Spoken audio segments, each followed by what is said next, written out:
முன்பாக அடைக்கப்பட்டிருந்தது அப்படின்னு சொல்லப்படுகிறது. அல்லேலூயா. எரிகோ கோட்டைகளை பற்றி நிறைய நேரங்களில் நம்ம தியானிச்சிருக்கிறோம். அது ஒரு மிகப்பெரிய மதில். அதாவது ஒரு நாட்டை சுற்றி என்ன பண்ணியிருப்பாங்கன்னா, எப்படி நம்ம வீட்டை சுற்றி காம்பவுண்டு போட்டுக்கிறோம், அதே மாதிரி அந்த காலங்களில் நாட்டை சுற்றி காம்பவுண்டு, பெரிய காம்பவுண்டாக போட்டு மிகப்பெரிய அரண்களை அமைச்சு மிகப்பெரிய கேட்டெல்லாம் போட்டு சாத்திடுவாங்க. அப்படி சாத்திட்டா யாராலையும் உள்ளேயும் போக முடியாது, வெளியே வர முடியாது. அல்லேலூயா. இந்த இடத்துல என்ன நடக்குதுன்னு பார்த்தீங்கன்னா, இஸ்ரவேல் ஜனங்களை பார்த்து பயந்து எரியோ மக்களை என்ன பண்ணிட்டாங்கன்னா கேட் எல்லாமே பூட்டிட்டாங்க. அல்லேலூயா. இது எதற்காக நடந்தது அப்படின்னு பார்த்தீங்கன்னா, ஆண்டவர் வந்துட்டு இஸ்ரவேல் ஜனங்களை கானானுக்குள்ள சுதந்திரித்துக் கொள்றதுக்கு அழைச்சிட்டு போகும்போது ஒவ்வொரு இடத்துலையும் வெற்றியை எடுத்துக்கிட்டே வர்றாங்க. இதற்கு முன்பாக என்ன நடக்குதுன்னு பார்த்தீங்கன்னா, யோர்தான் தண்ணியை வெட்டாந்தரையா மாற்றி நடந்து வர்றாங்க. இந்த செய்தியெல்லாம் கேட்டோன்னு எரியோ மக்களுக்கு ஒரு பயம் வந்துருச்சு. இவங்க எப்படி தான் நம்ம நாட்டை அழிச்சிருவாங்க. அதனால மனுஷனுக்கு தெரிஞ்ச ஒரு புத்தி என்ன, வீட்டை விட்டு வெளியே போகும்போது என்ன பண்ணுவோம், வீட்டு கதவை பூட்டுவோம், காம்பவுண்டு கதவை பூட்டுவோம், அதுக்கு மேலே வேற ஏதாவது இருந்துன்னா எல்லாத்தையும் எடுத்து வச்சுட்டு மறைச்சு வச்சுட்டு போயிடுவோம். அல்லேலூயா. முடிஞ்ச அளவுக்கு நமக்கு தெரிஞ்ச ஞானத்துக்கு அவ்வளோதான் செய்ய முடியும் இல்லைங்களா? வீட்டு கதவை உள்ளுக்குள்ள பெட்ரூம்குள்ள ஒரு பூட்டு, வெளியே ஒரு பூட்டு, காம்பவுண்டு, இப்படி எல்லாமே அவங்களுக்கு தெரிஞ்ச அறிவுக்கு என்ன பண்ணிட்டாங்க, எரியோ கதவுகளை இழுத்து பூட்டி பூட்டை போட்டாங்க. ஏன்? இஸ்ரவேல் ஜனங்களை எக்காரணத்து கொண்டோ உள்ளுக்குள்ள வந்துடக்கூடாது. அல்லேலூயா. பல தடைகளை போடணும்னு அவர்கள் நினைக்கிறாங்க. அல்லேலூயா. ஏன்னா ஆண்டவர் வெற்றியை கொடுத்துக்கிட்டு வர்றாரு. அவர்களுக்கு தெரிஞ்ச ஒரே அறிவு கதவை இழுத்து சாத்திடலான்னு சொல்லி. அல்லேலூயா. இந்த இழுத்து சாத்துறதுனால என்ன, யாருக்கு என்ன பிரச்சனை வருங்க? இப்போ ஒரு வீட்டுக்கு இப்போ என்னங்க அவங்கள இப்போ உங்க வீட்டுக்கு வெளியே வந்துட்டு என்ன நடக்குதுன்னா, திடீர்னு ஒரு யானை வந்துருது. உடனே என்ன பண்ணுறீங்க, வீட்டில் சாத்தி உட்காந்துக்கிறீங்க. இப்போ சாத்தி உட்கார்றதுனால என்ன நடக்குங்க? யானை எப்போ வெளியே போகுதோ அப்பதான் உங்களால வீட்டை விட்டு என்ன பண்ண முடியும். அது ஒரு நாள் ஆகலாம், ஒரு வாரம் ஆகலாம், 10 நாள். அப்ப யாருக்கு பிரச்சனை? வெளியே இருக்கிற யானை போச்சுன்னா தான் இவங்களுடைய பிரச்சனையும் முடியும். அல்லேலூயா.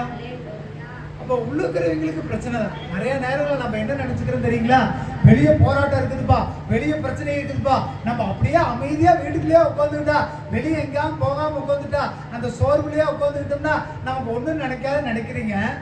ஆனா அது வெளியே போகுதோ போகலையோ உங்களுக்கு பிரச்சனை அதிகமாகிட்டு. அப்ப நம்ம நினைக்கிற வெளியிற பிரச்சனையை பார்த்து பயந்துக்கிட்டு, அவன் சர்ச்சுக்கு போனா இதை சொல்லிடுவான்ப்பா, இவ்வளவு வீட்டுல பிரச்சனை வச்சுக்கிட்டு அவன் சர்ச்சுக்கு போறான் பாரு. இத்தனை நாள் வாரம் ஃபுல்லா வேலை செய்யறான், 6 நாள் ஓடுறேன், 7ஆம் நாள் கொஞ்ச நாள் தான் உட்கார்ந்து இருக்கிறது, சர்ச்சுக்கு ஓடுறான் பாரு. பிள்ளைங்க வந்துட்டு அவ்வளவு கஷ்டப்படுறாங்க, அங்க போ இங்க போன்னு அளவழிச்சுட்டு, ஏப்பா ஒரு நாள் பிள்ளைங்க தான் கூட, எங்களோட டூரு கூட, எங்களால வீட்டுக்கு கூட, எங்கேயாவது சொந்த வந்தது கூட நீ இன்னைக்கு இழுத்துக்கிட்டு போறீங்க. இந்த நாட்டில் அவங்க என்ன நினைச்சுக்கிட்டாங்க, அவங்க வந்தா நமக்கு பாதிப்புன்னு நினைச்சு கதவை இழுத்து சாத்திட்டாங்க. அப்படி இழுத்து சாத்தினா யாருக்கு தான் பாதிப்புங்க? அவங்களுக்கு தான். அவங்க கையில வச்சிருக்கிற சாப்பாடு எத்தனை நாளைக்கு பத்தும்? எல்லாத்தையும் இழுத்து மூடிட்டாங்க. ஒருத்தர் உள்ளே வர முடியல, ஒருத்தர் வெளியே போக முடியலையா. இப்ப நிறைய நேரங்களில் நம்ம சூழ்நிலை பார்த்து நமக்கு நம்ப ஒரு கட்டுக்களை போட்டுக்கிறோம். நமக்கு நம்ப வாழ்க்கை அவ்வளவுதான்ப்பா, இதுக்கு மேல நம்மளால முன்னேற முடியாது, இதுக்கு மேல நம்மளால வளர முடியாது, என் வாழ்க்கை முடிஞ்சிருச்சுன்னா எத்தனையோ பேர் தப்பான முடிவு எடுத்துட்டு போயிடுறாங்க. ஏன்? அவங்க நினைச்சுக்கிறாங்க வெளியே இருக்கிற பிரச்சனை பெருசுன்னு. ஆனா வெளியே இருக்கிற காட்டிலும் உங்களுக்குள்ள இருக்கிற பிரச்சனை தான் பெருசு, உங்க மனசுக்குள்ள இருக்கிற பிரச்சனை தான் பெருசு, உங்க குடும்பத்துக்குள்ள இருக்கிற பிரச்சனை தான் பெருசு. நீங்க தான் பெரிய பிரச்சனையே. உங்க பிரச்சனையை உடைச்சிட்டாலே வெளி பிரச்சனை தானா உடைச்சிடும். அல்லேலூயா. அந்த ஜனங்கள்லாம் என்ன நினைச்சுக்கிட்டாங்கன்னா, பிரச்சனை அவங்களாலதான் நினைச்சுக்கிறோம். நிறைய நேரங்களில் நம்ம அவன் தான் பிரச்சனை, சொந்தக்காரன் தான் பிரச்சனை, நண்பன் தான் பிரச்சனை, அவனாலதான் பிரச்சனை வரும். நம்ம ஒதுங்கி நிக்கிறீங்க. ஒதுங்கி நிக்கிறதுனால உங்களுக்கு தான் பிரச்சனை அதிகமாகும். ஒதுங்கி போறதுனால பிரச்சனை மாறாது. இந்த இடத்துல பெரிய ஒரு கட்டு உருவாகுது. என்னன்னு தன்னை தானே கிறுக்கி பிடிச்சுக்கிறாங்க. எரியோ ஜனங்களுக்கு அந்த அளவுக்கு அறிவு இல்லை. ஆண்டவர் எப்படி பண்ணாலும் கட்டுக்களை உடைப்பாரு, கொடுப்பன்னு சொல்லிட்டா கொடுப்பாருன்னு அது அவங்களுக்கு தெரியும். ஆனாலும் அவங்களுக்கு என்ன ஒரு ஆசை, வேத கதவையாவது மூடி வச்சுட்டா எந்த பிரச்சனையும் வராதுப்பா அப்படின்னு. அதனால தயவு செய்து ஆண்டவருக்கு விரோதமா உங்க கதவை மூடிடாது. உங்க முன்னாடி நிக்கிறது ஆண்டவர். அல்லேலூயா. கிறிஸ்துவனா ரட்சிக்கப்பட்டு ஞானஸ்நானம் எடுத்து ஆண்டவர் அறிஞ்சுக்கிட்டீங்கன்னா அவன் பார்வைக்கு மறைவா இருக்கிறன்னு சொல்லி யோனா என்ன பண்ணாங்களா, அடித்தட்டுல போய் ஒளிஞ்சானா. விட்டாருங்களா ஆண்டவர்? நீங்க எங்களுக்கு மறைஞ்சிடலாம், பாஸ்டருக்கு மறைஞ்சிடலாம், நண்பர்களுக்கு மறைஞ்சிடலாம், உறவினர்களுக்கு மறைஞ்சிடலாம், நான் மறைஞ்சு ஓடுறது கண்டுக்கே தட்டுப்படாம ஓடலாம். ஆண்டவருடைய பார்வைக்கு மறைக்க முடியாது. இருப்பு தாழ்பால்களை உடைக்கிறவர், வெந்த கதவுகளை உடைக்கிறவர். நீங்க என்னதான் போய் நீங்க உள்ளுக்குள்ள உட்காந்து கதவை சாத்தி ஏசப்பாவோட சத்தமே கேட்க வேண்டாம்னு சொன்னாலும் ஆண்டவர் உங்களுக்குள்ள வந்து கேட்டுக்கிட்டு தான் இருக்கு. அவர் ஒரு நாள் உங்களை விட்டு போக மாட்டாரு. நீங்க சாத்துற கதவெல்லாம் ஆண்டவருக்கு ஒரு பொருட்டே கிடையாது. நான் சர்ச்சுக்கு போக மாட்டேன்னு நீங்க இழுத்து பிடிச்சிட்டு உட்கார்றதுல ஆண்டவருக்கு ஒரு பொருட்டே கிடையாது. ஒரே தட்டா தட்டி ஆண்டவர்களை வெளியே கூட்டு வந்துருவாங்க. நிறைய நேரங்களில் நம்ம என்ன பண்ணிக்கிறோம்னா நமக்கு தெரிஞ்ச அறிவுக்கு தகுந்த மாதிரி ஒரு விஷயத்தை செஞ்சிடறோம். ஆனா ஆண்டவர் சொல்றாரு, கர்த்தர் மெய்யாவே நம்ம பட்சத்துல இருந்துட்டான்னா யாரும் எதுவும் பண்ண முடியாதம்மா. ரோமர் 8வது அதிகாரம் 31வது வசனம் எடுத்து வாசிங்க. இவைகளை குறித்து நாம் என்ன சொல்லுவோம்? தேவன் நம்முடைய பட்சத்தில் இருந்தால் நமக்கு விரோதமாய் இருப்பவன் யார்? ஆமென். ஹல்லேலூயா. தேவன் உங்க பட்சத்துல இருந்துட்டாருன்னு சொன்னா, அவர் நம்ம பக்கத்துல இருந்துட்டாருன்னு சொன்னா நமக்கு விரோதமா யாருமே செயல்பட முடியாது. இந்த நேரத்துல நம்ம என்ன நினைக்கிறோம்னா, மற்றவங்களை பார்த்து தான் நமக்குள்ளேயே பூட்டி வச்சுக்கிறோம். அவங்ககிட்ட அவ்வளவுதான் பேசணும், அவங்ககிட்ட அவ்வளவுதான் நடந்துக்கணும், அவங்ககிட்ட அளவாத்தான் நட்பு வச்சுக்கணும். ஆனா தேவன் உங்க பக்கத்துல இருக்கிறாங்கிறத மறந்துடுறீங்க. அது உலக விஷயமா இருக்கலாம், பொருளாதார பிரச்சனைகளா இருக்கலாம், எந்த விஷயமா இருந்தாலும் நமக்கு நம்மளே என்ன பண்ணிக்கணும், ஒரு கட்டை போட்டு உட்காந்துக்கிறோம். அப்படி போடுறதுனால உங்களுக்கு தான் பாதிப்பு இருக்கு. இல்லையா? சாதாரணமா ஒரு பிரச்சனையை நம்மளா ஊதி ஊதி என்ன பண்ணிடுறது தெரியுங்களா, பெருசு பண்ணிடுறோம். ஒரு வழி சாதாரணமா முடியக்கூடிய விஷயம், அதை என்ன பண்ற, 4 பேருக்கு அவன் சொல்றதை கேட்டு இவன் சொல்றதை கேட்டு அதை பண்ணலாமா இதை பண்ணலாம் ஒரு முடிவு எடுக்கிறதுக்குள்ள பிரச்சனை பெருசாகி போயிடுது. முடிஞ்ச அளவுக்கு கர்த்தர் முன்னாடி உங்க கதவை அடைச்சிடாது. உங்க முன்னாடி நிக்கிறது யாருன்னு தெரிஞ்சுக்கணும். சும்மா எல்லாத்தையும் காதுல கேட்கிற மாதிரி கேட்டு கேட்டு அப்படியே பூட்டிட்டு போயிடாதுங்க. தேவனுடைய வார்த்தையை தாண்டி உங்களால ஒண்ணுமே செய்ய முடியாது. ஆண்டவருடைய வார்த்தையை தாண்டி உங்களால ஒண்ணுமே பண்ண முடியாது. சபைக்கு வாங்க, ஜெபம் பண்ணுங்க, ஆராதனையில கலந்துக்குன்னு சொன்னா அது எதையுமே காதுல கேட்காதபடி நீங்க பாட்டுக்கு உங்க சபரியத்துக்கு போயிட்டு வந்துட்டு இருக்கிறதுனால கிறிஸ்துவ வாழ்க்கையில வெற்றி பெற முடியாது. உங்களுக்கு முன்னாடி நிக்கிறவர் ஆண்டவர். ஒரே அடிப்பாரு, எல்லாம் சுக்குநூறா விழுந்ததுன்னா நஷ்டத்துக்கு மேல நஷ்டம் தான் ஏற்படும். கேட்டாங்க, யோசுவா ஜனங்கள் கேட்டாங்க, நாங்க போய்க்கிறோம், நான் உங்கள்கிட்ட தண்ணி குடிச்சுன்னா காசு கொடுத்துறேன், உங்கள்கிட்ட சாப்பிட்டுனா காசு கொடுத்துறேன், ஏன் ஆடு மாடுகளை மேய்ச்சிக்கிறேன், நான் உங்களுக்கு எல்லாத்துக்கும் காசு கொடுத்துறேன்ப்பா. நான் அவங்க கேட்கல, நீ வரக்கூடாது, கதவை சாத்துனாங்க. இப்ப யாருக்கு நஷ்டம்? நீங்க தேவனுடைய சமூகத்துல ஜெபிக்கும் பொழுது, ஆராதிக்கும் பொழுது, துதிக்கும் பொழுது உங்க கதவை திறந்து வச்சிருக்கு. இருக்கு மூடு நீங்க சொன்னீங்கன்னா எல்லாத்துக்கும் நஷ்டம். இப்ப அலங்கமே இடிஞ்சு விழுந்து அவங்க ஒண்ணு இல்லாம போயிட்டாங்க. உங்களை இறுதி கதவை என்னைக்குமே பூட்டி வைக்காதீங்க. ஆண்டவருடைய வார்த்தைக்கு அதை திறந்து வைங்க. அவங்க என்னப்பா சொல்ற, நம்ம என்னப்பா சொல்றோம் இழுத்து பிடிச்சி போயிட்டே இருக்காதீங்க. உங்களுடைய அலங்கத்தை உடைக்கிறதுக்கு ஆண்டவருக்கு கொஞ்ச நேரம் கூட ஆகும். 2 ராஜாக்கள் 6வது அதிகாரம் 24வது வசனம் 25வது வசனம். இதற்கு பின்பு சீரியாவின் ராஜாவாகிய பெனாதாத் தன் ராணுவத்தை எல்லாம் கூட்டிக் கொண்டு வந்து சமாரியாவை முற்றுகை போட்டான். அதனால் சமாரியாவிலே கொடிய பஞ்சம் உண்டாயிற்று. ஒரு கழுதை தலை 80 வெள்ளிக்காசுக்கும், புறாக்களுக்கும் ஓடுகிற கால்களின் வயறு 5 வெள்ளிக்காசுக்கும் விற்கப்படும் அதை முற்றுகை போட்டார்கள். ஆமென். அல்லேலூயா. சமாரியாவில் என்ன நடக்குதுன்னு பாத்தீங்கன்னா, வெளியிருந்து ஒரு ராஜா வந்து அந்த நாட்டை கொள்ளையிடோடு வெளியே கேட்டை போட்டு உட்காந்துட்டான். இப்ப என்ன பண்ண முடியாது, சமாரியா ஜனங்களால எங்க போக முடியாது, கேட்டை தாண்டி வெளியே போக முடியாது. எரியா ஜனங்கள் என்ன பண்ணிட்டாங்க, தனக்கு தானே ஒரு கேட்டை போட்டுக்கிட்டாங்க. நான் இதை தாண்டி வரமாட்டேன்ப்பா, இதை தாண்டி போக மாட்டேன்ப்பா, இதை தாண்டி போனா ஆபத்துன்னு நினைச்சா அவங்களே ஒரு கேட்டை போட்டுக்கிட்டாங்க. ஆனா சமாரியாவில் என்ன நடக்குதுன்னு பாத்தீங்கன்னா, வெளியிருந்து ஒருத்த வந்து உங்களுக்கு கேட்டை போட்டுட்டான். அல்லேலூயா. அப்படி வெளியே போக முடியல. எப்படி தெரியுமா இருக்கு, இப்ப கொரோனா காலத்துல எப்படி இருந்தது, 1 வருஷம் 2 வருஷம் இருந்தது இல்லைங்களா, அது மாதிரி எவ்வளவு நாளைக்கு தான் ஒரே இதுக்குள்ள சாப்பாடு இருக்கும். பஞ்சம் பயங்கரமா வர ஆரம்பிச்சிருச்சு, பட்டினி வர ஆரம்பிச்சிருச்சு, அவங்ககிட்ட இருந்த தானியங்களா தீர ஆரம்பிச்சிருச்சு. அதனால விலைவாசியில பயங்கரமா ஏற ஆரம்பிச்சிருச்சு.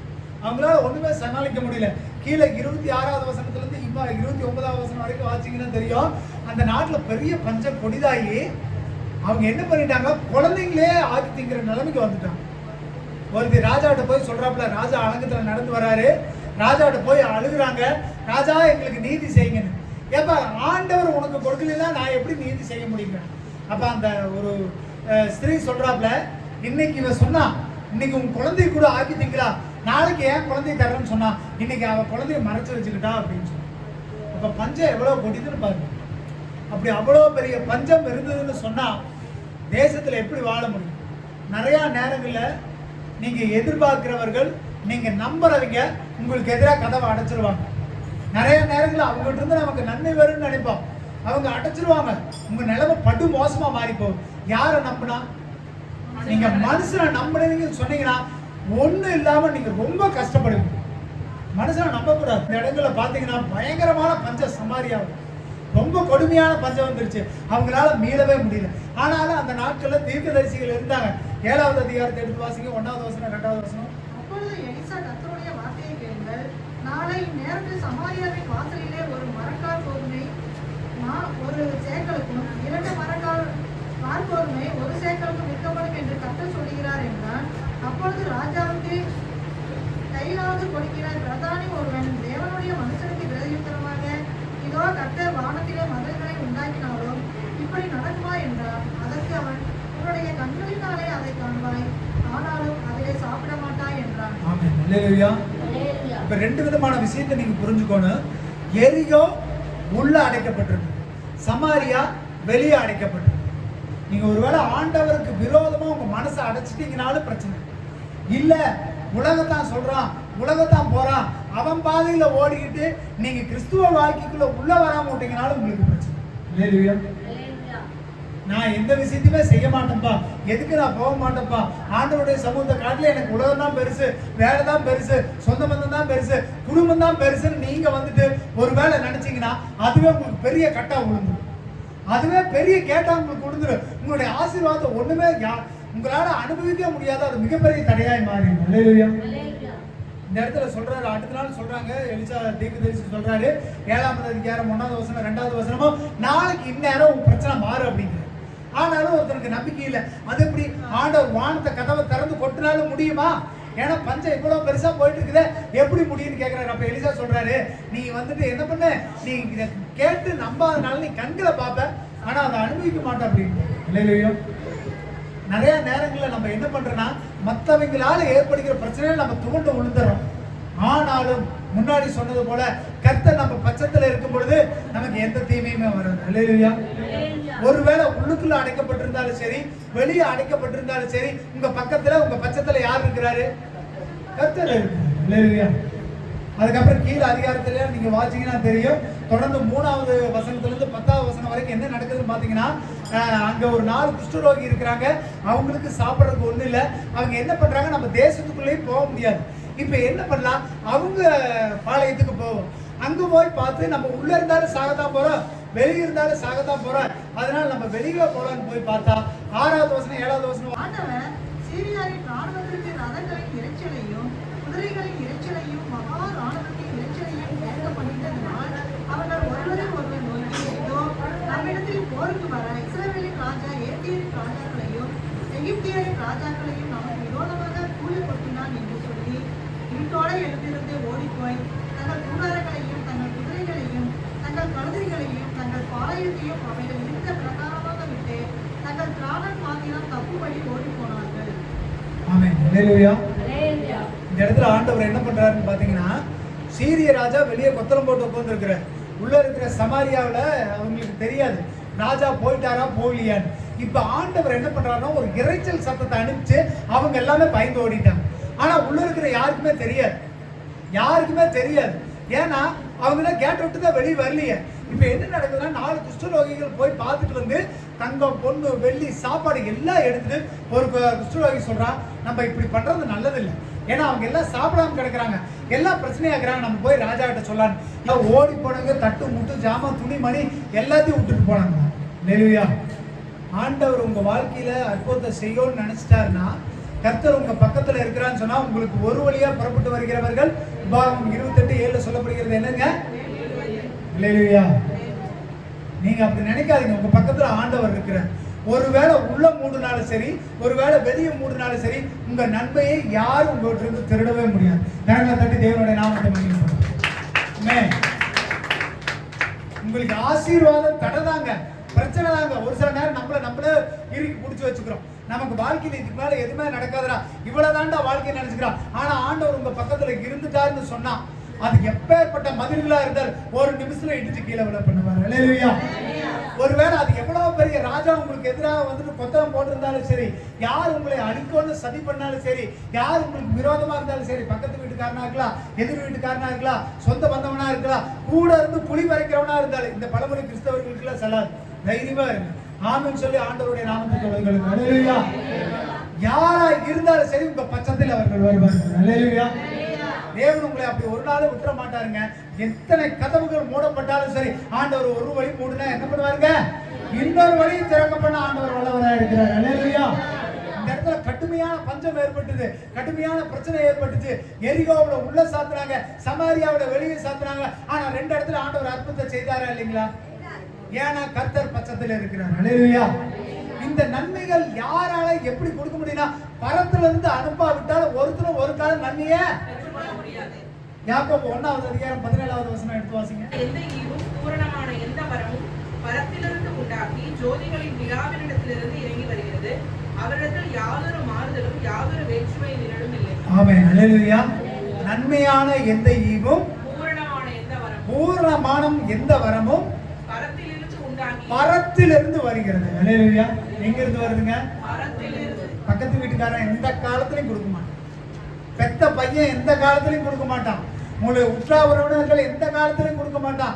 என் உயிரின் நினைக்கிற உங்க உடல் பிறப்பு எந்த காலத்திலையும் செய்ய மாட்டான். உங்க கணவன் மனைவி எதையும் செய்ய மாட்டான். உங்களுக்கு செய்யணும்னா யார் மட்டும்தான் செய்யணும்? பரத்துல இருந்து வந்தா மட்டும் தான் உங்களுக்கு கிடைக்குமோ தவிர அவன் செய்வா இவன் செய்வா எதுவுமே கிடையாது. அது கிடைக்கிறதுனால பரத்துல இருந்து தான் உங்களுக்கு கிடைக்குதுன்னு அர்த்தம். இல்லையா? உங்களுக்கு ஒரு நன்மை வருதுன்னா அது ஒருத்தர் செஞ்சான்னா அவன் பின்னாடி ஓடாதீங்க. மற்றவங்க செஞ்சாங்கன்னா அவங்க பின்னாடி ஓடாதீங்க. குடும்பத்துக்குள்ளே இருந்தாலும் சரி, வெளியே இருந்தாலும் சரி, உங்களுக்கு எந்த நன்மை கிடைச்சாலும் அது யார் மூலியமா தான் கிடைக்குது? பரத்துல இருந்து வந்தா மட்டும் தான் பெற்றுக்கொள்ள முடியும். இல்லைன்னா உங்களால எதையுமே பெற முடியாது. நம்ம நிறைய நேரங்களில் வந்துட்டு நான் சம்பாதிக்கிற பணம் செய்யுது, பலன் தருதுன்னு நினைக்க, ஆண்டவரா பார்த்து கதவை திறக்கலைன்னா நடக்கவே நடக்காதுங்க. ஆண்டவரா பார்த்து செய்ய. அப்ப நன்மையும் சரி, கிருபையும் சரி, உங்களுக்கு எங்க இருந்து தான் வந்தாகணும்? அப்ப யாருக்கிட்ட தான் நீங்க கேட்கணும்? யாரால செய்ய முடியுமோ, யாருக்கால உங்களுக்கு பெற்றுக்கொள்ள முடியுமோ அவங்கள்ட்ட கேட்டு பழகுங்க. மனுஷங்கிட்ட கேட்கறதுல பிரயோஜனம் கிடையாது. மனுஷன் ஒண்ணுக்கு பிரயோஜனம் இல்லாத அவங்ககிட்ட கேட்டு எந்த நன்மையும் நம்மளால பெற்றுக்கொள்ள முடியாது. அப்ப உங்களோட நன்மை வரணும்னு சொன்னா, உங்க வாழ்க்கையில நன்மை கிடைக்கணும்னா பரத்துல இருந்து மட்டும் தான் கிடைக்கும். இல்லையா? அப்ப ஆண்டவர் எப்படி கொடுப்பார் அப்படின்னு கேள்வி வரும் இல்லைங்களா? அப்பதான் இந்த 2 ராஜாக்களை முன்னாடி வாசிக்கும் போது பார்த்தா, மதங்கள்ல திறந்தாவது கொடுத்தா கிடைக்குமா அப்படின்னு அவன் கேட்கறான். ஒரு சில பேர் அப்படிதான் கேட்பாங்க. ஏப்பா ஆண்டவர் வாரத்தை பிச்சுக்கிட்டு கொடுத்துருவாரா அப்படிலாம் கேள்வி கேட்பாங்க. கொடுக்குற தெய்வம் எப்படி அப்படிலாம் கொடுக்கணுங்கிற அவசியமே கிடையாது. எலியாக்கா எலிசாக்கா யாருக்கு காகத்தை கொண்டு போசிச்சாரு? ஆண்டவர் யாரை வச்சுனாலும் போசிக்க வல்லவர். ஆண்டவர் கொடுக்கணும்னு நினைச்சிட்டா அது பஞ்ச காலமும் கிடையாது, நல்ல காலமும் கிடையாது, தண்ணி ஊர்ல கிடையாது, எல்லா பக்கம் பஞ்சம். ஆனா எலியாவுக்கு காகத்தை என்ன கொண்டு வந்ததா? இறைச்சியும் அப்பத்தையும் கொண்டு வந்த. யாரை வச்சு வேணாலும் உங்களுக்கு உதவி செய்வாருங்க, எப்படினாலும் உதவி செய்வாருங்க. ஆண்டவர் கண்ணு முன்னாடி மதக பிரிச்சுக்கிட்டு தான் கொடுக்கணுங்கிறது இல்லை. ஆண்டவருக்கு மன்னாவால உங்களால் போஷிக்கவும் முடியும். வானத்திலிருந்து தேவதூதர்கள் சாப்பிட மன்னாவை ஆண்டவர் கொடுத்தாருங்களா இல்லைங்களா? அப்பேற்பட்ட அற்புதத்தையும் ஆண்டவரால் செய்ய முடியும். ஒரு காக்கையை வச்சு ஒரு மாம்சத்தையும் ஆண்டவரால் கொடுக்க முடியும். அல்லேலூயா. அதனால எப்படி கொடுப்பாரு, எங்க கொடுப்பாரு, யாரை வச்சு கொடுப்பாரு அதெல்லாம் கவலைப்படாதீங்க. பரத்துல இருந்து கொடுக்கணும்னு நினைச்சிட்டா தன்னை போல உங்களுக்கு கிடைச்சிடும். அல்லேலூயா. அதை மனுஷன் தடுக்கவே முடியாது. அல்லேலூயா. அப்போ தேவன் கொடுக்க நினைத்ததை மனிதன் என்ன பண்ண முடியாதுங்க, ஒருத்தனும் ஒரு காலம் தடுக்கவே முடியாது. அல்லேலூயா. 2 ராஜாக்கள் 6வது அதிகாரம் 25வது வசனம் எடுத்து வாசிங்க. அதனால் சமாரியாவிலே கொடிய பஞ்சம் உண்டாயிற்று. ஒரு கழுதை தலை 80 வெள்ளிக்காசுக்கும், புறாக்களுக்கு போடுகிற காற்படி பயிர் 5 வெள்ளிக்காசுக்கும் விற்கப்படும் மட்டும் அதை முற்றுகை போட்டார்கள். ஆமென். அல்லேலூயா. பஞ்சம் எவ்வளவு கொடிதா இருந்தாலும் சரி, பிரச்சனை எவ்வளவு கொடிதா இருந்தாலும் சரி, நீங்க எதை குறிச்சு கவலைப்படாதீங்க. ஆண்டவர் சொல்றார், நான் எப்படினாலும் செய்வேங்க. அல்லேலூயா. அந்த ஒருத்தர் விசுவாசிக்காம கேட்டான், ஆனா அவன் அனுபவிக்காம செத்து போயிட்டான். அல்லேலூயா. விசுவாசிங்க, தேவனுடைய பேர்ல பற்றுதலா இருங்க. அது எப்பேற்பட்ட அடைப்பா இருந்தாலும் சரி, தேவன் பரத்துல இருந்து கொடுக்கணும்னு நினைச்சிட்டா எப்படினாலும் உங்களுக்கு கொடுத்துருவார். அல்லேலூயா. ஆனா ஒரு கேள்வி வரலையா, அது யாருக்கு தருவார்? எல்லாத்துக்கும் தருவாரா அப்படின்னு ஒரு கேள்வி இருக்கு. அப்ப ஆண்டவர் பரத்துல இருந்து யாருக்கு தருவார்? எனக்கு தருவாரா? உங்களை பார்த்து கேள்வி கேட்டுங்க. பரத்துல இருந்து ஆண்டவர் தருவார். சூழ்நிலை எப்படி இருந்தாலும் சரி, நான் உள்ள மூடி இருந்தாலும் சரி, வெளியே மூடி இருந்தாலும் சரி, எப்படியோ ஒண்ணு எனக்கு தருவாருப்பா. எனக்கு தருவாரா? தந்திருந்தாருன்னா சந்தோஷம். பரத்துல இருந்து தருவார். யாருக்கு தருவார்? எவன் மேல சித்தமா இருக்கிறாரோ அவன் மேலதான் ஆண்டவர் தருவார். சித்தம் இல்லாம ஆண்டவர் செய்யவே மாட்டாருங்க. சித்தம் இல்ல, சித்தம்னா என்னதுங்க? விருப்பம் இல்லையா? எவ்வளவு அசிங்கம் பாருங்க. ஒருத்தங்கிட்ட போய் நீங்க பேசும் பொழுது உங்கள்கிட்ட பேசாம முகத்தை திருப்பி போட்டா உங்களுக்கு எப்படி ஜாலியா இருக்குமா? 10 பேர் நிக்கிற இடத்துல நீங்க போய் நிற்கும் போது ஒருத்தர் உங்க முகத்தை பார்த்து பேசாம ஒதுக்கி போயிட்டானா எப்படி வேலுசாமி ஜாலியா இருக்குமா? சந்தோஷமா இருக்குமா? எப்படி இருக்கும்? அசிங்கமா இருக்கும், கேவலமா இருக்கு. என்னடா சரி நம்ம முகத்தை பார்த்து பேசலையே நம்மளுக்கு. அப்ப ஆண்டவர் நீங்க கேட்டு கேட்டு ஆண்டவர் செய்யலைன்னா அப்ப அதுக்கு பேர் என்ன இருக்குங்க? ஆண்டவருக்கு உங்க மேல அப்ப எவ்வளவு மோசமா நீங்க நினைச்சு பார்த்துக்கணும். சே, ஆண்டவருக்கே நம்மளை பிடிக்கலையா? ஆண்டவருக்கே உங்களை பிடிக்கலைன்னா இங்க இருக்கிற ஒருத்தருக்கும் உங்களை பிடிக்காது. அல்லேலூயா. ஆண்டவருக்கு விருப்பமுள்ளவர்களா நடந்துக்க, ஆண்டவருக்கு சித்தமுள்ளவர்களா நடந்துக்கலுங்க. தானியேல் 4வது அதிகாரம் 17வது வசனம் எடுத்து வாசிங்க. உன்னதமானவர் மனுஷருடைய ராஜ்யத்தில் ஆளுகை செய்து நமக்கு சித்தமானவனுக்கு அதை கொடுத்து மனுஷரில் தாழ்ந்தவனையும் அதன் மேல் அதிகாரியா இருக்கிறார் என்று நரஜீவன்கள் அறியும்படிக்கு காவலாளரின் தீர்ப்பினால் இந்த காரியமும் பரிசுத்தவான்களின் மொழியினால் இந்த விசாரணையும் தீர்மானிக்கப்பட்டது என்றார். அல்லேலூயா. தேவனுக்கு சித்தமானது, அவருக்கு எது சித்தமானது? முதல் 2 வரி மட்டும் வாசிங்க. உன்னதமானவர் மனுஷனுடைய ராஜ்யத்தில் ஆளுகை செய்து தமக்கு சித்தமானவனுக்கு அதை கொடுக்கிறாங்க. அல்லேலூயா. சும்மா எல்லாத்துக்கும் எல்லாம் கிடைச்சிடாதுங்க. ஆண்டவர் எல்லா கதவையும் அடைச்சிட்டாலும் பரவாயில்லப்பா, பரத்துல இருந்து கொடுப்பாருப்பா, நீங்க கையை விரிச்சுட்டே இருந்தா உட்காந்துக்கிட்டே இருக்க வேண்டியது, ஒண்ணும் கிடைக்காது. ஆண்டவர் ஆனா யாருக்கு தருவாரா? தமக்கு சித்தமானவருக்கு தருவாரா? அப்ப ஆண்டவருடைய சித்தம் நம்ம மேல விருப்பம் இருக்குதா நம்ம தெரிஞ்சுக்கணுமா இல்லையா? நிறைய நேரங்கள் என்ன இருக்குன்னா ஆண்டவருக்கு நம்ம மேல விருப்பம் இருக்குதானே தெரியுது. நமக்கு என்ன இருக்கு? தேவையை மட்டும் தான் பார்த்துட்டு இருக்கிறோம். ஆண்டவர் விருப்பப்பட்டா மட்டும் தான் அது நம்ம கை கிடைக்கும், விருப்பம் இல்லாம அது கை கிடைக்காதுங்க. அப்போ ஆண்டவருடைய சித்தத்துக்காக நம்ம காத்திருக்கிறவர்களா இருக்கணும். சும்மா பணம் இருக்குங்கிறக்காக எடுத்தோன்னே எதையும் வாங்கிட முடியாது. அப்படி வாங்கினீங்கன்னா உங்களுக்கு நஷ்டமா மாறிடும். இல்ல ஒருவேளை என்னால செய்ய முடிக்கிறதுக்காக உடனே போய் செஞ்சிடக்கூடாது. அப்படி செஞ்சுட்டீங்கன்னா ஒருவேளை அது ஆண்டவருடைய விருப்பம் இல்லைன்னா அது உங்களுக்கு பாதிப்பா மாறிடும். இல்ல இந்த வேலைக்கு போனா எனக்கு நல்ல வருமானம் வரும்னு ஆண்டவருடைய சித்தம் தெரியாம காலை வச்சிட்டீங்கன்னா அதுல நஷ்டமாய் போயிருவீங்க. ஆண்டவருடைய சித்தத்துக்காக காத்திருங்க. அல்லேலூயா. அப்ப பரத்துல இருந்து தர்றாரு அப்படின்னா சும்மா கொடுத்துட மாட்டாரு, அவர் சித்தமானவர்களுக்கு தான் தர்றாரு. அப்ப சித்தத்தை எப்படி தெரிந்து கொள்வது? மத்தேயு 8வது அதிகாரம் 2வது வசனம் 3வது வசனம் வாசிங்க. அப்பொழுது குஷ்டரோகி ஒருவன் வந்து அவரை பணிந்து, ஆண்டவரே, உமக்கு சித்தமானால் என்னை சுத்தமாக்க உம்மால் ஆகும் என்றான். இயேசு தமது கையை நீட்டி அவனை தொட்டு, எனக்கு சித்தம் உண்டு, சுத்தம் ஆகு என்றார். ஆமென். அல்லேலூயா. அவன் சுத்தமானான். இந்த குஷ்டரோகிக்கு பயங்கரமான குஷ்டரோகத்துல யாருமே அவனை சேர்த்திக்கல. இப்ப இந்த இடத்துல என்ன நடக்குதுன்னு பாத்தீங்கன்னா ஆண்டவர்கிட்ட கேட்கிறாரு, ஆண்டவரே உமக்கு சித்தமானா என்னை என்ன பண்ணுங்க? அவனுக்கு தேவை இருக்குதா இல்லையா? அவனுக்கு கட்டாய சுத்தம் ஆயித்தான் ஆகணும். ஆனாலும் அவனுக்கு இதற்காக காத்திருக்கிறான், தேவனுடைய சித்தத்துக்கு காத்திருக்கிறாங்க. நிறைய நேரங்கள் நம்ம தேவை பார்த்துட்டு ஆண்டவருடைய சித்தத்துக்கு நம்ம நினைக்கிறதே கிடையாது. ஆனா இந்த இடத்துல பாருங்க, எவ்வளவு பெரிய தேவை இருந்தாலும் முதலாவது அவன் என்ன கேட்கிறான்? ஆண்டவரே என்னை சுத்தம் பண்றது உங்களுக்கு விருப்பம் இருக்குதா ஆண்டவரே?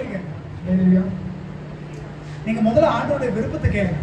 ஆண்டவரே நான் ஒரு வண்டி வாங்க போறேன் ஆண்டவரே, உங்களுக்கு சித்தமானா கொடுங்க ஆண்டவரே. கதாவே நீங்க என் பிள்ளையை நான் இந்த இடத்துல கொண்டு போய் சேர்த்த போறேன் ஆண்டவரே, உங்களுக்கு சித்தமானா செய்யுங்க ஆண்டவரே. இன்னைக்கு ஒரு வேலைக்கு கூப்பிட்டுருக்கிறாங்க, ஆனா அதுல எனக்கு ஒரு அளவுக்கு எனக்கு தேவை சந்திக்கப்படுற மாதிரி இருக்கு, நான் அங்க போலாமான்னு ஆண்டவர் சித்தத்தை கேளுங்க. கதாவே நான் இந்த வீட்டுல இந்த பொருள் வச்சிருக்கிறேன், அது இருக்கிறது உங்களுக்கு விருப்பமானு கேளுங்க. அல்லேலூயா. தேவை இருந்தாலும் தேவனுடைய சித்தத்துக்கு காத்திருங்க. அல்லேலூயா. திரும்ப சொல்லுங்க, தேவை இருந்தாலும் அவருடைய சித்தத்துக்கு காத்திருங்க. எவ்வளவுதான் தேவை இருந்தாலுங்க அவருடைய சித்தம் இல்லைன்னா அந்த தேவை நிறைவேறாது. அந்த குஷ்டரோகிக்கு தேவை என்னங்க? சுகம். ஆனால் அவன் கேட்கிறான், ஆண்டவரே உங்களுக்கு சித்தமானா என்ன பண்ணுங்க? அல்லேலூயா. அப்ப தேவையவே முன்னாடி வைக்காதீங்க, தேவனுக்கு சித்தம் இருக்கான்னு முன்னாடி வைங்க. அல்லேலூயா. நிறைய நேரங்கள் நம்ம தேவை மட்டும் தான் சொல்லிட்டு இருக்கிறோம், ஆண்டவரே உங்களுக்கு விருப்பமா எனக்கு செய்யறதுக்கு அப்படின்னு நம்ம கேட்கறது இல்லை. அப்ப ஆண்டவருடைய சித்தத்தை முதலாவது கேளுங்க. முதல் வகை இதுல என்ன தெரியுங்களா? தேவை இருந்தும் அந்த குஷ்டரோகி என்ன பண்றான்? ஆண்டவரே உங்களுக்கு சித்தமானா எனக்கு சுத்தமாக்குங்கிறான். அல்லேலூயா. தேவன் சுத்தப்படுத்தி சுகத்தை கொடுத்தாங்க. அல்லேலூயா. அப்ப தேவனுடைய விருப்பம் இல்லாம நம்மளால நன்மைகளை பெற்றுக்கொள்ளவே முடியாது. அடுத்ததா ஒரு தேவையான வார்த்தைகளை எடுத்து வாசிங்க. லூக்கா 22வது அதிகாரம் 42வது வசனம். உனக்கு சித்தமானால் இந்த பாத்திரம் என்னை விட்டு நீங்கும்படி செய்யும், ஆயினும் என்னுடைய சித்தத்தின்படி அல்ல உம்முடைய சித்தத்தின்படி இருக்கிறபடியே ஆக கடவது என்று ஜெபம் பண்ணினார். ஆமென். ஹல்லேலூயா. இந்த இடத்துல ஆண்டவர் சிலுவையில் அறையப்படுறதுக்கு முன்னாடி ஆண்டவருக்கு வலி தான், பாடுகள் தான், கஷ்டம் தான். அவரால் இருக்கவே முடியல. அடிச்சு துன்புறுத்தி எல்லாமே போயிடுது. ஆண்டவரா முடியாம கேட்கிறாரு, ஆண்டவரே என்னால முடியல, ஆகிலும் உங்களுடைய சித்தத்தை செய்யுங்க. ஹல்லேலூயா. முதலாவது தேவை இருந்தாலும் தேவனுடைய சித்தத்துக்காக காத்திருங்க. இரண்டாவது உங்களுக்கு வந்துட்டு பிடிக்கல, கஷ்டம், என்னால முடியலைனாலும் தேவனுடைய சித்தத்துக்கு காத்திருங்க. ஹல்லேலூயா. ஏன்னா நிறைய நேரங்களில் என்ன பண்றோம்னா, நமக்கு பிடிக்காத ஒரு விஷயம் நமக்கு நடக்கும், தேவையில்லாத ஒரு விஷயம் நடக்கும். ஏன்டா இது நடக்குதுன்னு நம்மளால புரிஞ்சு கொள்ளவே முடியாது. ஆனா தேவனுடைய சித்தம் அதுதான். இயேசு அடிக்கப்படுறதுக்கு தாங்க விருப்பமாங்க, சதம் பிக்கப்படுறதுக்கு தான் விருப்பமா, ஒருத்தனை அணுவணுவா கொண்டு போடுறது ஆண்டவருடைய சித்தமா? ஆனால் நிறைய நேரங்களில் நம்ம வாழ்க்கையில பயங்கர கஷ்டப்படுவோம். எதுக்குடா இது எனக்கு நடக்குதுன்னே தெரியாதுங்க. நிறைய பேருக்கு வாழ்க்கையில அதுதாங்க, ஏன் நடக்குது, எதுக்கு நடக்குதுன்னே தெரியாது. ஆனா அந்த பாடுகள்லாம் ஆண்டவர் ஒரு சித்தத்தை வைத்திருக்கிறார். உங்களுக்கு விருப்பம் இருந்தாலும் தேவனுடைய சித்தத்துக்கு காத்திருங்க, விருப்பம் இல்லைனாலும் தேவனுடைய சித்தத்துக்கு காத்திருங்க. அதாவது எத்தனை மாசம், 2 மாசங்களா காலு கட்டு போட்டு உட்கார்ந்து பிடிக்கல அப்படிங்கறக்காக 10 நாள்ல எந்திரிச்சு ஓடணும்னு நினைச்சிருந்தா என்ன ஆகும்? விருப்பமே இல்லதான், கஷ்டம் தான், கவலை தான். ஆனாலும் நீ என்ன பண்ணி தான் இருக்கணும், தேவனுடைய சித்தத்துக்கு காத்திருந்துதான் ஆகணும். ஒரு ரெஸ்ட் கொடுத்துட்டா 2 மாசம் உட்காரு. பிடிக்கலினாலும் தேவ சித்தத்துக்கு காத்துருங்க. பல்ல கடிச்சுட்டு நான் இதை செய்வேன்னு ஓடாதீங்க. ஒரு சில நேரங்கள் ஆண்டவர் உங்களை கைகளை கட்டி ஒரு இடத்துல போட்டுருவோம். சாப்பாடு கூட வழி இருக்காது, வேலை செய்ய முடியாது, எந்த காரியங்களும் செய்ய முடியாது. ஆனாலும் தேவ சித்தத்திற்கு காத்திருங்க. ஹல்லேலூயா. ஒருத்தனுக்கு விருப்பம் இருந்ததுங்க, குஷ்டரோகி சுத்தமாகணும் விருப்பம் இருந்தது, ஆனாலும் தேவ சித்தத்துக்கு காத்திருந்தார். ஆண்டவரால் ஒண்ணுமே முடியல, ஆண்டவரே என்னால செய்யவே முடியல, ஆனாலும் விருப்பம் இல்லைனாலும் தேவனுடைய சித்தத்துக்கு காத்திருந்தது. ஹல்லேலூயா. அப்படி சித்தத்துக்கு காத்திருக்கிறவனுக்கு தான் தேவன் என்ன பண்றாருங்களா, சித்தம் உள்ளவனுக்கு அருள் செய்கிறாருன்னு சொல்லப்படுகிறது. ஹல்லேலூயா. மரத்துல இருந்து கொடுக்குறாருன்னா சும்மா கொடுக்க மாட்டாருங்க. தேவனுடைய சித்தம் யாரு மேல இருக்குதோ அது பிடிச்சாலும் பிடிக்கலினாலும் தேவனுடைய சித்தத்துக்கு காத்திருங்க. அவருடைய சித்தத்துக்கு காத்திருக்கும் பொழுதுதான் தேவன் நமக்கு அனைத்து காரியங்களை வாய்க்கப்படுகிறார். ஹல்லேலூயா. அப்ப இந்த இடங்களை யாரு சித்தத்துக்கு காத்திருக்கிறாங்களோ, யாரு தேவனுடைய விருப்பத்துக்கு காத்திருக்கிறாங்களோ அவங்க வாழ்க்கையில தான் வெற்றி பெற முடியும். ஹல்லேலூயா. சங்கீதம் 146வது அதிகாரம் 3வது வசனம் எடுத்து வாசிங்க. திராணி இல்லாத மனுபுத்திரரையும் நம்பாதீர்கள். ஆமென். பிரபுக்கள்னா யாருங்க? பெரிய பெரிய ராஜாக்கள். அவன் செய்வான் இவன் செய்வான், எவ்வளோ பெரிய ஆளா இருந்தாலும் அவனை என்ன பண்ணாதீங்க. மனுஷனுக்கு ஒரு திராணி இல்லைங்க. உங்களுக்கு கொடுக்கணும்னா, உங்களுக்கு நன்மை வரணும்னா எங்க இருந்து தான் வரணும்? பரத்துல இருந்து தான் வருமா தவிர பக்கத்துல இருந்து யாருக்கிட்ட இருந்து வராது. அதை நல்லா புரிஞ்சுக்கணும். மனுஷனை நம்புவதை பார்க்கலும் கர்த்தர் மேல் பற்றுதலா இருப்பதே நலம். மனுஷனை நம்பாதேன்ட்டாரு. ஏன்னா ஆண்டவரால மட்டும்தான் கொடுக்கணும். ஹல்லேலூயா. நம்ம என்ன ஜெபம் பண்ணாலும் என்ன பண்ணினாலும் பரத்துல இருந்து ஆண்டவர் கொடுத்தா தான் உங்களால பெற்றுக்கொள்ள முடியும். ஹல்லேலூயா. நாட்களை பார்க்கும்போது 2 விஷயம் பார்த்தோம். ஒண்ணு, நம்மளே கடினப்படுத்தி ஆண்டவருக்கு விரோதமா மூடிக்கொள்றோம். 2வது, வெளியிருக்கிற சூழ்நிலைகளை பார்த்து, வெளியிருக்கிற போராட்டங்களை பார்த்து மற்றவர்கள் நம்மளை வெளியே விடாம அடைச்சிருக்கோம். ஒண்ணு, நம்ம ஆசீர்வாதத்தை நம்மளே தடுத்துக்கிறோம், இல்லைன்னா மற்றவர்கள் நம்ம ஆசீர்வாதத்தை தடுக்கிறாங்க. ஆனா எந்த சூழ்நிலையா இருந்தாலும், எவ்வளவு மோசமான பிரச்சனைகளா இருந்தாலும் ஆண்டவர் பரத்துல இருந்து ஆண்டவங்களை விடுவிப்பார். ஹல்லேலூயா. அந்த பரத்துல இருந்து விடுவிக்கிறதுக்கு ஆண்டவர் யார் மேல சித்தம் வைத்திருக்கிறாரோ அவ வாழ்க்கையில தான் ஆண்டவர் அற்புதத்தை செய்வார். ஹல்லேலூயா. அப்ப அந்த சித்தத்தை பெற்றுக்கொள்வதற்கு நம்ம பிடிச்சாலும் சரி, பிடிக்காம இருந்தாலும் சரி, தேவையை முன்னாடி வச்சு அந்த சித்தத்தை மறந்துடக்கூடாது. இல்ல நமக்கு ஒரு விஷயம் நடக்கும் போதுப்பா எல்லாம் கைகூடி வந்துருச்சுப்பான்னு நினைச்சு ஆண்டவருடைய சித்தத்துக்கு மாறுதலா செஞ்சிடக்கூடாது. ஆண்டவருக்காக காத்துருங்க, அவருடைய சித்தம் செய்யணும்னு காத்துருங்க. அவருடைய சித்தத்துக்காக காத்திருந்தீங்கன்னு சொன்னா, அவர் விருப்பத்துக்காக காத்திருந்தீங்கன்னு சொன்னா நிச்சயம் அந்த காரியம் நம்ம வாழ்க்கையில நடந்தே தீரும். ஹல்லேலூயா. அப்ப பரத்திலிருந்து தருகிறார், சித்தமானவனுக்கு தருகிறார். ஹல்லேலூயா. சித்தமானவன் தான் சிச்சிக்கிறாராம். நான் அந்த பகுதியை உங்களுக்கு எடுக்கல. ஆண்டவர் யாரும் உங்களுக்கு ரொம்ப பிடிச்சு போச்சோ, யாரை பிடிக்குமோ அவனை தான் ஆண்டவர் சிச்சிக்கிறாரு. ஹல்லேலூயா. அதனால ஒரு சில நேரங்கள்ல தேவைகளுக்கும் காத்துருங்க. ஒரு சில நேரம் நமக்கு பிரச்சனை இருந்தாலும் காத்துருங்க. நிச்சயமா அந்த நிலைமை மாறும். எரிகோ உள்ள அடைக்கப்பட்டிருந்தது, சமாரியா வெளிக்கு அடைக்கப்பட்டிருந்தது. எந்த சூழ்நிலை மோசமா இருந்தாலும் ஆசீர்வாதத்தை யாராலுமே அடைக்க முடியும். பரத்துல இருந்து தருவார், சித்தமானவனுக்கு தருவார். அந்த சித்தத்தை நீங்க எப்படியா பெற்றுக்கொள்ளணும், ஆண்டவருடைய விருப்பத்தை நான் பெற்றுக்கொள்ளணும்னு வாஞ்சியா இருங்க. ஜெபம் பண்ணுங்க, ஆண்டவர் உங்க வாழ்க்கையில அற்புதத்தை செய்வார். ஹல்லேலூயா. எல்லா கண்கள் மூடுவோம். பரிசுத்த ஜீவனுள்ள நல்ல தகப்பனே, உம்மை ஸ்தோத்திரிக்கிறோம், துதிக்கிறோம். இந்த ஆசீர்வதிக்கப்பட்டதான நல்ல நாளுக்காக உமக்கு நன்றி கர்த்தாவே. ஒருவேளை கர்த்தாவே நாங்கள் உமக்கு மறைவாய் ஆண்டவரே, நாங்கள் எங்க ஓடி போயிருந்தாலும் கர்த்தர் அந்த கட்டுகளை இருந்து உடச்சே எங்களை கூட்டிட்டு வந்தோம். ஒருவேளை துன்மார்க்கர்கள், விரோதிகள், ஆண்டவரே சத்துருக்கள் எங்களுக்கு எதிராக எந்த கொத்தளங்களை போட்டிருந்தாலும் அதையும் உடைத்து போடுங்க. கர்த்தர் எங்களுக்கு நன்மையான ஈவுகளையும் பூரணமான வரங்களையும் கிருபைகளையும் தருகிறவரப்பா. இந்த நாள் உண்மை நம்பி வந்த பிள்ளைகளை கர்த்தர் ஆண்டவரே ஒரு நாளும் கைவிடாதீங்க. ஆண்டவர் உங்களுடைய சித்தத்துக்கு காத்திருந்து நாங்கள் பலம் கொள்கிறவர்களாக மாற்றுங்க. அந்த பிள்ளைகள் ஒவ்வொருவரையும் ஆசீர்வதிங்க, குடும்பங்களை ஆசீர்வதிங்க, பிள்ளைகளை ஆசீர்வதிங்க. கர்த்தருடைய சமாதானம், அன்பு, தயவு, சந்தோஷம் வந்த ஒவ்வொரு மேலே இருக்கு. கர்த்தர் பெரிய காரியங்களை செய்து வழி நடத்துங்க, ஆசீர்வதிங்க, பொறுப்பு இயேசுவின் மூலம் ஜெபிக்கிறோம் நாங்கள். ஆமென். அல்லேலூயா, அல்லேலூயா, அல்லேலூயா.